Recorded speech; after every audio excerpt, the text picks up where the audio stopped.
আমরা মানুষকে প্রতিশ্রুতি দিয়েছি যে আমরা সব সময় ন্যায়ের পক্ষে কাজ করব। এই ন্যায়ের পক্ষে কাজ করতে গিয়ে আমরা আমাদের বাপ মাদেরকেও ছাড় দিই নাই। আমাদের বাবাদের বিরুদ্ধে মাঝে মাঝে কথা বলা লাগলে আমরা বলার জন্য প্রস্তুত রাখছিলাম নিজেকে।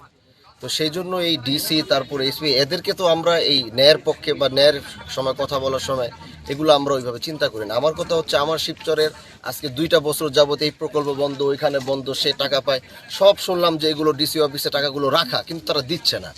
কেন দিচ্ছে না, তাদের সমস্যা কি, প্রবলেম কি, এটাও আমার জানা দরকার। তো আজকে এতদিন যাবত মানুষ এখানে কষ্ট করতেছে, আমাদের এই জমিগুলো না দেওয়ার কারণে ব্রিজের কাজগুলো বন্ধ, বৃষ্টি বাদল, মানুষের ভোগান্তি, এটা তো বড় সমস্যা। তো এইটা তো আমাদের বলার আগে সরকার তাদেরকে বেতন দেয়। ডিসি এখানে আসছে, ডিসির নলেজে আছে না শিবচরে কোথায় কি, তো এটা কি ওনার মাথায় নাই? এটা কি আমার এমপি তার পিছিয়ে পিছিয়ে কি আমার কি ঘুরতে হবে নাকি? এটা তার নলেজে থাকা দরকার যে শিবচরে এই প্রকল্পটা বন্ধ টাকার কারণে, জমিকরণের কারণে, বা 4 ধারা হয়েছে না কয় ধারা হয়েছে, এটা সে জানে।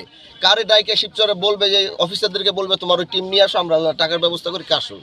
ওনারা সরকারি বেতন নিয়ে কি করতেছে, এটা হলো আমার আসল কথা, যে তারা কি দায়িত্ব পালন করছে, এটা কোন ধরনের দায়িত্ব পালন করে। হয় আমার এলাকার উন্নয়ন যেন কোনোভাবে আটকায় না থাকে, এটা তার। কিন্তু যেগুলো মানুষকে বলছি, যেগুলো প্রতিশ্রুতি দিছি, এগুলো আমরা করব।